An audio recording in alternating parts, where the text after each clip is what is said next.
We're here to interview the graduates of the Sudbury High School class of 1951. So where did you go to grade school? South School in Sudbury. So the South School? Yeah. And the nicest teacher was Mrs. Hemingway. Big white building, and there were 12 grades when we were in school there. There were 12 grades in that school. And Miss Adams, Joe's aunt, taught first grade. Now, I didn't start school there. I started school over in that little red schoolhouse. But most of these, yes. But in the middle of third grade, I moved up to the big white building, and exciting.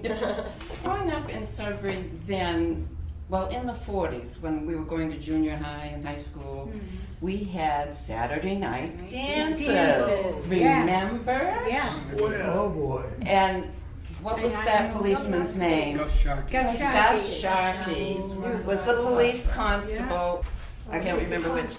He was a constable then, and he got it all started because he wanted to have something for the teenagers to do. We had a regular band. Hollywood Haynes. Oh, Hollywood Haynes. Well, that's when I went to school. Dancing class. Well, that was dancing When I went to school over here in the Little Red Schoolhouse, we had dance lessons every Friday. Oh, nice. Upstairs in the old ballroom, and Hollywood Al Haynes, would give us the lessons, and Miss Bennett would play the piano. It was a good place to grow up. It really was. So, okay. And it was. We had two doors in that school. They had a boys' door And a girls' door. and a girls' door. Yes. And you better not go in the wrong door. Yeah, that's right, yeah. And the boys damn well better take their hats off. Yes. And you are David Haas? Yes, thank you. I couldn't remember. Well, I'm looking at everyone's names as I walk down. There was a tradition in Sudbury High School that is not probably recorded in the records anywhere, but occasionally the boys would get horsing around in the hallway and some boy would be getting picked on. And he'd be dragged into one of the classrooms and the window would be open and he would be hung out the window. By the feet. And times, Audrey, do you remember anything about this? Yes. Were you hung out to dry? I was hung out to dry. Was I pulling the rope or was somebody else? No, I think you're the one that put me in the wastebasket with my legs hanging out.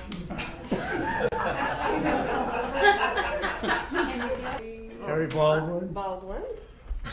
The 7th grade upstairs in the summertime, the 7th grade room was right exactly opposite the first and second, above the first and second grade room. And when the windows open, if the teacher wasn't looking in the 7th grade room, you could fire a paper airplane out. You bent the corners of the wings down a little bit, and it would go out and it would go right in the first and second grade room. So you were very early engineers. So, who has questions? It's not unusual. And your name? Audrey Blasco. Okay, so Audrey, it says, memories about getting to and from school in various weather conditions, car, bus, walk, bike. How did you get to school generally? I walked. And how did most of your classmates get to school? Did most people walk? No, I walked because I was late all the time. An incident. Sure. It was 28 degrees below zero. Okay. The bus didn't come. There was no school. I lived with my grandmother and grandfather on Dutton Road, this little road right out here. And there was snow too.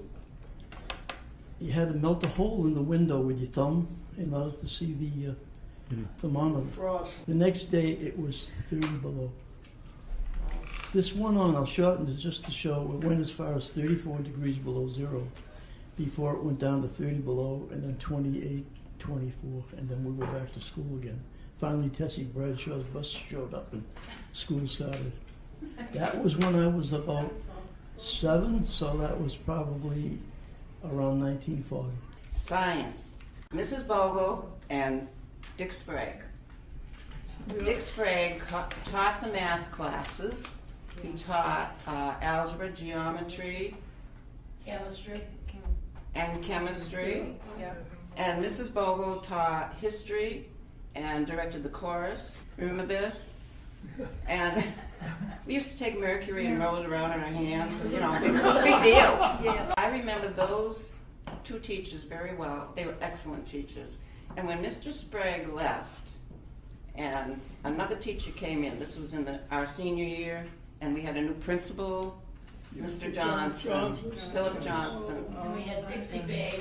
And we had Dixon, Mr. Dixon, for the science and math. I didn't even move there till 1949, and then it was just 7 to 12 in that building, right? The smaller things, the They new had building. moved to the- Yeah, because 7 to 12. My brother was in the 7th, and I was in the 11th when we moved here. Gang that was there, you can see, we've had reunions more than any other class that's been in the school. Such great people in this class. We had a blast. We had a great trip to the New York and Washington too. Paxton was our homeroom teacher when we were seniors, and she was our English and French teacher.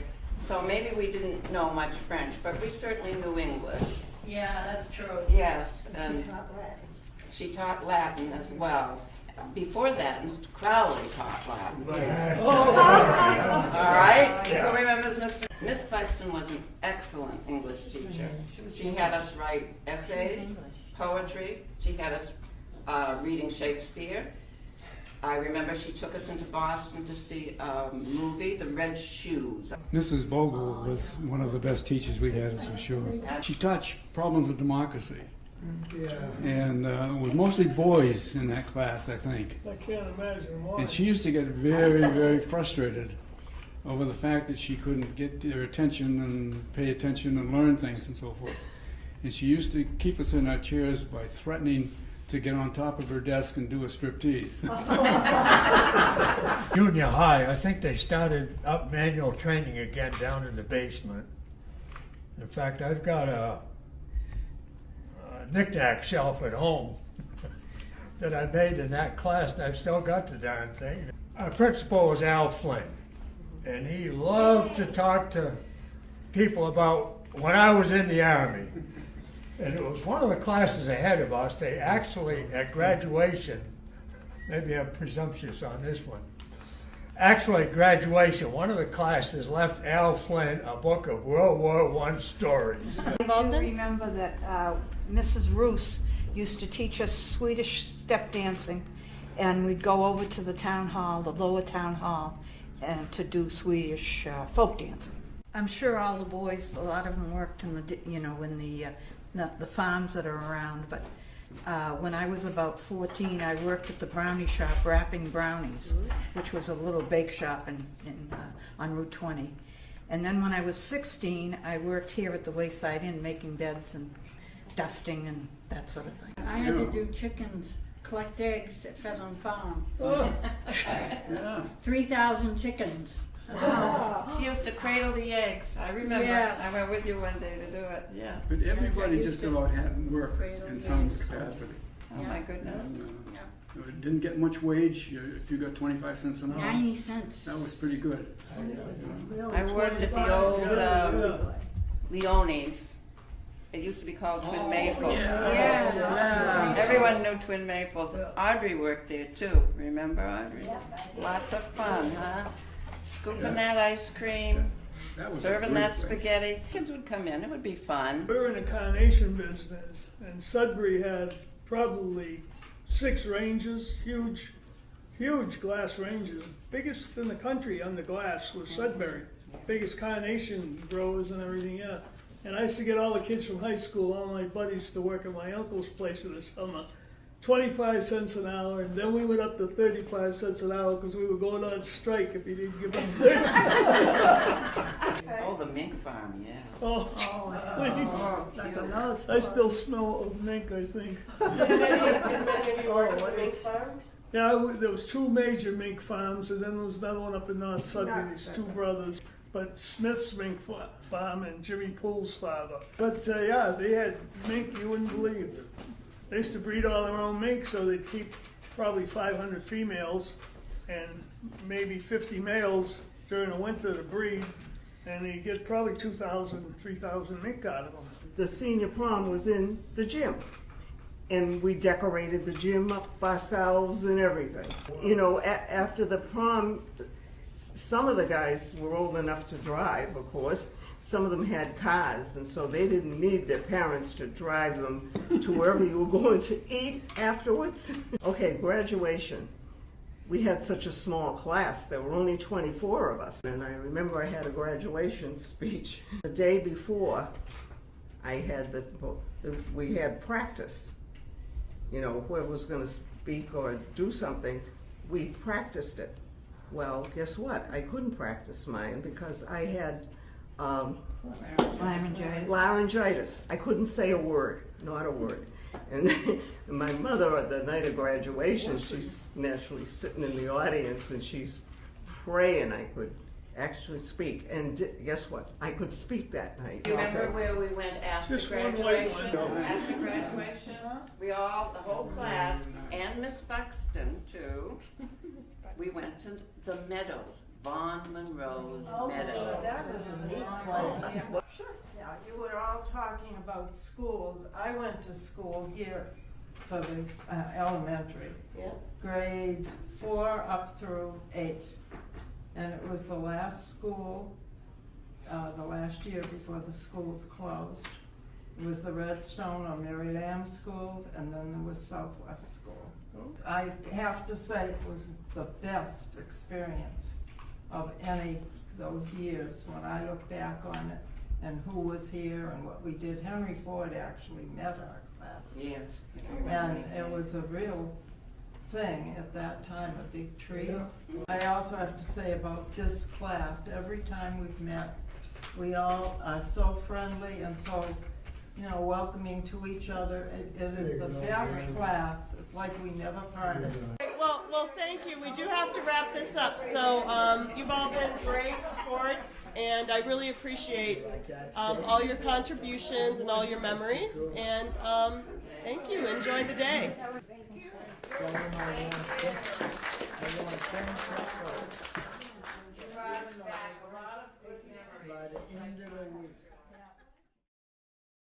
Hi, I'm Katina Fontes at the home of Joe and Jacqui Bausk, with the people who are going to share some memories of their school days. My name is Harold Cutler. I graduated from Lincoln Sudbury in 1962. But I attended Sudbury public schools from the 1st to 6th grade, then moved up to Lincoln Sudbury, where I attended 7th through 12th grades in the brand new school there. Others may have attended the South School and some of the other schools in town. The Edison School, someone may have a story to tell about that. I think there's quite a few of us that have gone to the South School, but there were 2 classrooms, and there was a 2nd grade and a 1st grade. I was Joanne Long. My last name is Howe now. And mine was the first class to go through Lincoln Sudbury from the 9th grade through the 12th. And they very cleverly, when we were in the 8th grade, sent our 8th grade, bused us to Lincoln, to the Smith School in Lincoln, so we could get to know the other kids that would be in our class. And they bused Lincoln kids to the 9th grade in Sudbury the year while the school was being built. So that when Lincoln Sudbury opened up in 1956, the first 2 classes, the younger 2 classes knew each other. And I thought that was unusually sensitive and smart. There was one more school that Henry Ford oversaw, actually 2 more, but the Southwest School was still there, and that was just like the Little Red Schoolhouse was grades 1 through 4 with 16 children and 1 teacher. The Southwest School was grades 5 through 6, 8, and they had a huge, like, multi-story jungle gym there that got moved to the center when that finally when that school closed. The Edison School, what it was for the Edison company, they used that building, and then they allowed the Sudbury School to use that building once they no longer needed it. And if the school teacher was absent that day, they would recruit one of the high school girls, and we went and took her instructions for the day, and we taught. My name is Sheila Davison. I grew up in Sudbury as Sheila Moynihan. I was born in Sudbury, and I lived in Sudbury until about 6 or 7 years ago. I graduated from Lincoln Sudbury in 1958. But the thing I remember particularly about the South School was that there was a coat room, one for the first grade, one for the second grade, and that was where we also stored our lunches. And so you had to bring a lunch that was going to hold up through the heat of the day, and they delivered cartons of milk to the basement every day so that we all could have a carton of milk with our lunch. When the center school opened, there was a cafeteria, and that was like, wow. I mean, we thought that was really great that you could buy hot lunches, and probably all of us who are here today remember Ma Wheeler, Right. who was in the cafeteria and most beloved by all of us. In the high school building, there was, again, a coat room in the basement. On the girls' side, there was a girls' one where the girls' bathroom was and a boys' one on where the boys' one was. Some of the classrooms were kind of small. The one where Miss Buxton taught Latin was just sort of like a little annex that was a rather small room. The business room where they taught typing and shorthand was a fairly sizable room. There was a home economics room. There was a shop in the basement. I was specifically going to recall riding to school in an old school bus that had a center row of small bench seats, 2 or 3 people wide, and continuous long bench seats along both sides of the bus inside. And it was driven by Tessie Bradshaw, and he would call out as the bus got fuller and fuller, shove down, double up. Did you have to sit on laps? That's what it meant, double up. My name is Bruce Quirk. I moved to Sudbury in 1950 from Watertown, and I've lived here ever since. And I actually lived back then in what was almost a separate town. I lived in North Sudbury, and it was an entity unto itself. As far as transportation, they were very strict that if you didn't live at least a half a mile from the closest bus stop, you walked. So I lived exactly a half a mile every day of school, winter or summer if there was school. You walked the half mile and you got the bus. The bus driver's name was Kai Baldwin, and his full-time job was he worked at Fetherland Farm, which raised baby chickens. And very often on Monday morning, the bus would be filled with feathers because he used to transport chickens and chicks to Maine as part of his business. I'm Jim Hodder, class of '59. I've lived in Sudbury all my life in the same old house. We took the bus. Tessie Bradshaw came by us and picked us up, took us up to Sudbury Center, let us off, and then we had to pick up another bus to go to the South School. And a couple of times, Freddie and Peter Olson, who lived on Hudson Road, we met up there, and we never went to South School. We took our fishing poles and took off. So, there was the blue bus, the yellow bus, and the green buses. And Mr. Stearns had the brand new bus. And I remember when he went flying by our house with my sister in it, and I could still hear her yelling because he hadn't stopped for her, you know. But that was good old Sudbury. Joanne Howe, class of '60. Sheila's aunt, Mrs. Marquis, lived at the bus stop on the corner of Hudson Road and Great Lake Drive, and had a great big porch that she let us stand in every single year. The whole group, everybody from the neighborhood that met at that bus stop from ages 6 to all through school, and probably as many as 20 kids at a time. We didn't stand there if it was a nice day, but if it was raining or snowing, we were welcome to be there. And I think that was sort of symptomatic of what this town was like then. I'm sure she was probably letting the kids stand there for years after her daughter graduated. I also had Tessie Bradshaw as a bus driver. I was lucky. My bus stop was at the end of my driveway. But so if I wasn't out there, Tessie Bradshaw would start honking the horn until you got out there, and so you didn't have to walk to school. My name is Vera Louise. It was Pike at that time. I graduated in '54, and the building that I went to was in the Flynn building, and that was all that was there. And they were just starting to build the new school at that time. But I do remember Mr. Flynn teaching math, Mr. Crowley teaching English, Mrs. Bondalevich was a gym teacher, and Mr. Carr was the boys' gym teacher. And I can remember I arrived in Sudbury in 1942, so I started the 5th grade in Sudbury at the Flynn building. And we used to sit out on the front lawn during our art classes with Lauren Coleman. He was our teacher then. I can remember the basketball games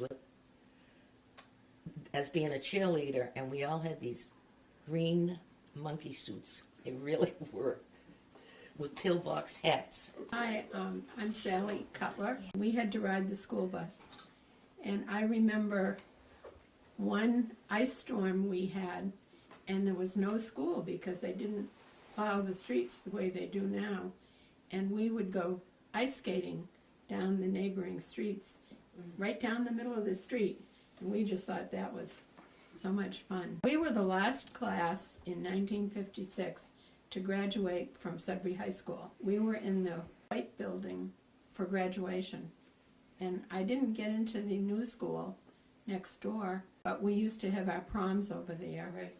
and we had great fun decorating the gym, and then the next morning we'd go up and clean up and take down the decorations and everything. And we always went to Chin's Village in Natick for our after prom dinner. One of my favorite things at the prom was the Grand March. When there was a prom, in order to have a sufficient number of people to have a really good party, anybody in school came. I mean, if it was the senior prom, seniors, juniors, sophomores, freshmen, there were even a couple of 8th grader girls that probably got invited by freshman or sophomore boys. It was a really, a prom was a big deal for the class that was giving the prom, but it was also it was a time of celebration for anybody who was part of the high school. One of the teachers for me at the junior high school level, 7th or 8th grade, was William Keogh. Yeah. A very tall man compared to all of his peers around him and so on. What's notable about I believe he taught social studies and that sort of thing.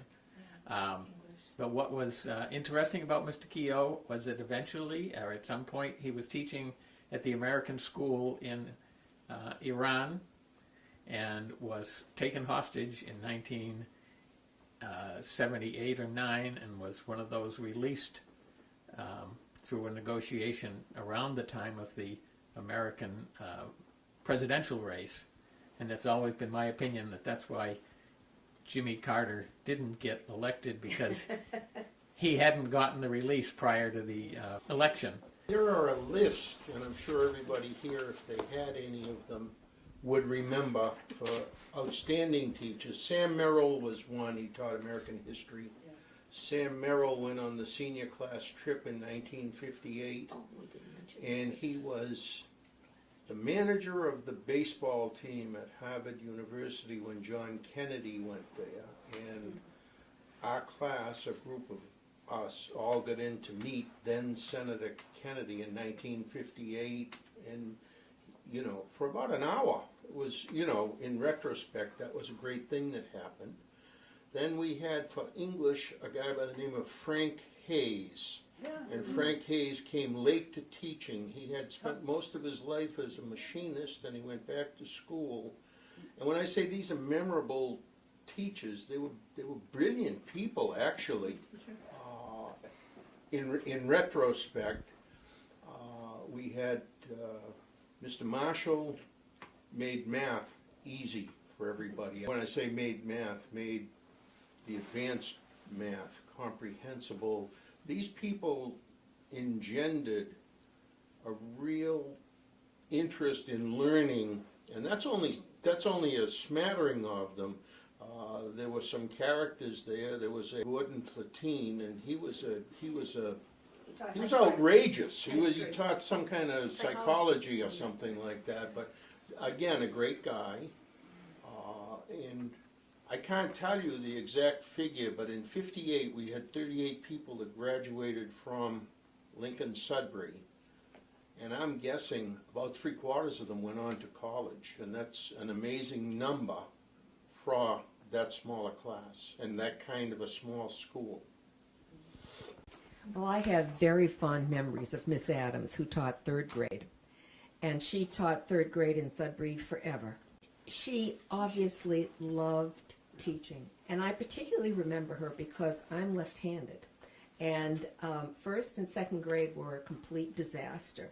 And Miss Adams was left-handed, and someone had taught her how to slant her paper the other way so that she didn't smear the ink.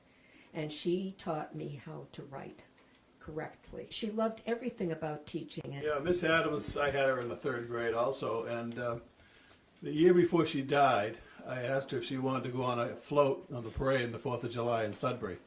So I took the old hay wagon, hooked it up to the tractor, and I took a chair from a real big old easy chair and put it right in the center. And we had Bobby Bent was sitting in the corner with a dunce cap, and Jackie was on the float. And we had a big sign that says, "If you had Miss Adams for a teacher, join us." And boy, I'll tell you, the people were running up against the wagon all the way up. It was fantastic. And at the end of the parade, she said, "Jim, you have to do this next year. We have to have a cookout." I have another story about Miss Adams. In 3rd grade, I got typhoid fever and I was out of school most of the year. And when I finally got out of the hospital, Miss Adams would, after her day of teaching all day, she would come over to my house and go over some of the lessons with me so I wouldn't be too far behind. And she had a heart of gold. And I have a little story about Mr. Merrill. He was very dramatic while he was teaching history. And one day he climbed up on the chair, and then he climbed up on the desk, and he went like this, where he had a sword, and he was telling the story about this whatever war it was that he was doing. And then he jumped down, and one foot went in the wastebasket, and the other one, but he made it interesting. Well, he did it for our class too. Only this time he landed both feet into the waste paper basket, so he got better. I'm Jeannie Rosado, Berland Quirk. How about that? Anyway, I am of the class of '58. I came to Sudbury in 1955, so I was late. Most of my contemporaries here have been born in Sudbury or were in Sudbury for a longer period of time. It was a cultural shock for me because I came from a city, and Sudbury was really quite rural. And as I just mentioned before, there were more cows than people. And it was really difficult. I live in a city where the cab used to pick me up every morning to take me to school. So taking the bus was quite again. But it was fun, too. I mean, I lived on Hood Farm, and we took the bus from Route 20 to the center, and it was the white building that I went to, and Ma Wheeler was the cook, and it was her scalloped potatoes, honest to goodness. I don't think anybody makes them as good even today. And Bruce mentioned, it's true, she never let a student go hungry, ever. The ones that I really liked, Mr. Merrill, all of the teachers, Miss Buxton, they were all really dedicated to our learning. They really made sure that you understood the subject, and if you didn't, they were really happy to give you extra time. I've been in Sudbury ever since. I've never gone anywhere. I'm still here. I did, on that school bus ride to the center from the Post Road, go by Miriam Heath's house, and she did the greeting cards in Sudbury, and I always wanted to live there. And guess what? We do. It would be a variety show where people would dance or sing or put together some kind of a combo. I clearly remember one year that the cheerleaders put together a kick line. And then there were maybe 6 or 7 guys in the class of 56 who wore tutus and wigs and did their own kick line. Every year the senior class put on a play. That was another big thing for the senior class. Senior class took a trip to Washington, D.C. every year. Senior class did a play every year. Senior class had a prom every year. It was really a big deal to be a senior. Being one of the younger people here, I remember some of the 1960, 61, 62 activities at Lincoln Sudbury, and specifically Bob Wentworth, who was the choral director and put on some great shows with a variety of groups. And then for my junior and senior years, Jack O'Sander was there, and we put on some very good musicals and plays, such as Harvey and Finian's Rainbow, that I was able to participate in. They used to have the shop program for the boys downstairs in the cellar of the Flynn building. And Ted Downing, I think was Mel Downing was the teacher. And we went down there, and I have to mention this name, it's Gus Jacqui, used to work down there all the time building doors and fixing hinges and doing everything else. And if you ever ask Gus what he's doing, he would always say, I'm building a rudder for a duck. No matter what you asked him. But one day we went down for shop, and Ted, Mel Downing, had a towel in each vise. There was a vise on every corner of the bench. And we didn't know what it was all about. All of a sudden, this one fellow who was in our class came in with long hair and refused to get a haircut. Well, we all grabbed him, threw him on the bench, hooked up his hands and legs on the towels, and cut his hair off. And, you know, you try to do that now, you'd be in jail. You know, it comes to me now when you were asking about when fashions changed, and some people here will remember when George Horton moved here from California, and George was he later became the coach of basketball at regional school, and he had lost all 4 fingers in a shop accident in California, but it never held him back. He was an all-star in the state in basketball, but he had the pegged pants. You couldn't figure out how he put them on. He had a different kind of sports shirt. He did actually change the styles in the junior and senior year at regional.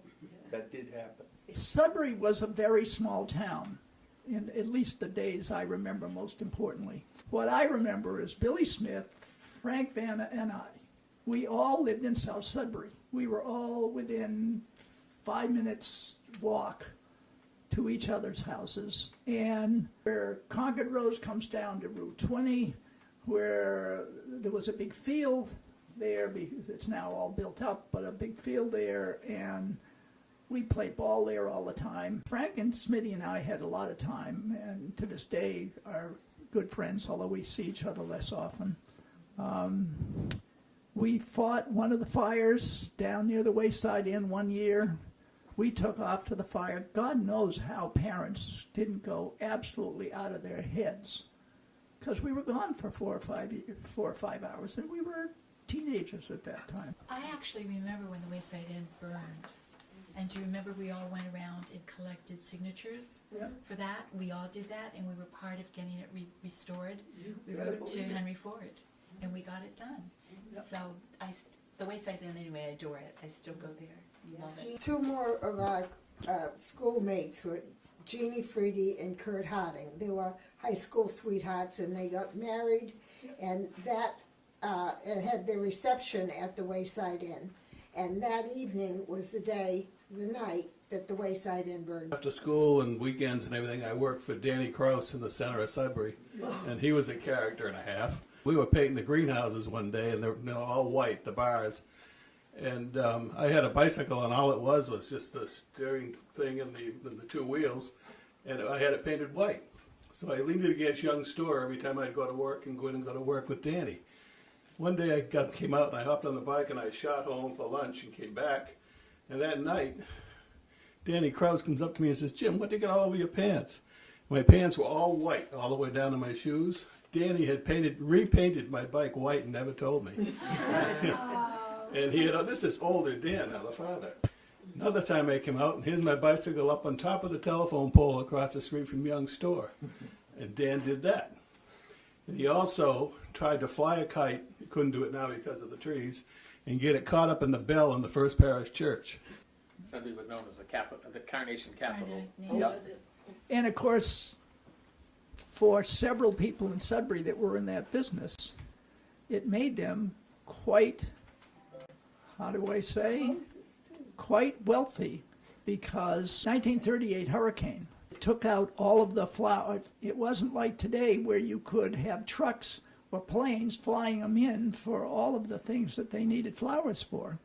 And but that was Sudbury's industry. Going back to the flowers, Sudbury was known as the Carnation Capital of the world because the Hardings, the Beckwiths, Eatons all had carnations. The Hawes family. Rayner. The Hawes, the Krause. Pierces, Purses, I guess they called it, grew roses. Yeah. Roland Cutler on Landham Road grew snapdragons. So Sudbury had quite a indoor agricultural set of activities in the 40s and 50s. Some of us worked at Jordan Marsh weekends and summers, and that was when Sharper's World opened. It was brand new. 1953. Yeah. So that was a great source of income, and we all had fun doing it. And I want to mention something about the class trips because it's been brought up several times.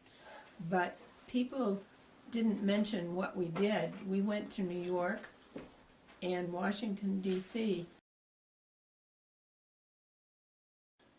And for us country bumpkins, that was quite a treat. I remember distinctly the fire trucks and the sirens in New York City. I'd never heard those in Sudbury.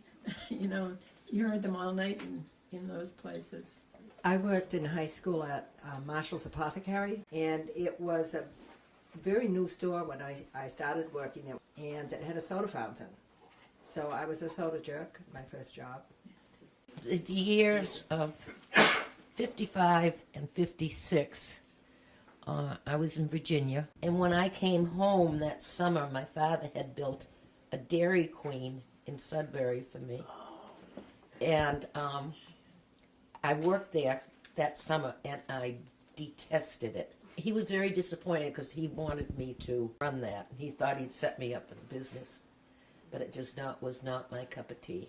Ice skating was a really big deal in my life. I lived in Pine Lakes, as I mentioned, and we had a swamp in our backyard. When my folks bought the house in the 1930s, the first thing my father did was dig out the swamp and make it into a pond, a skating pond.